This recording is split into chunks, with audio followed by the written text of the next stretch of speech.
Now that we've finished reading the book, we're going to move into writing reflections and text responses about the book. This is a task that you'll probably have to do a lot for the next few years, especially in high school.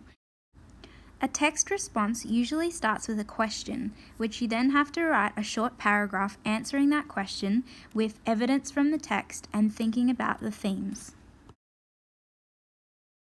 Here is a quick 4-step process to help you write a good text response. The first step is to read. Read the question and highlight the key points in the question. What is the question actually asking you? Number 2 is to think about the themes. What theme does the question that you've been given link to? Number 3 is evidence. Find evidence from the book to support your answer. This is usually direct quotes. And number 4, what's your opinion? Add what you think about the book and about the question. Let's look at a question and practice writing a response together. Here's our question. Why, even while their food and supplies are running out, do people not make a greater effort to escape or leave Ember? If we remember step 1, read the question and highlight the key points, we can do that first. So escape or leave and supplies running out seem to be the most important parts of this question. Step 2 is to think about the themes that the book has. If we remember from the other week, we wrote down that the themes were coming of age, selfishness, greed and corruption, family and community, and finally, censorship. When I think about what I know of the book and this question, I think the most likely theme that is linked to this question is about censorship. The reason that I think this is down to 3 different ideas.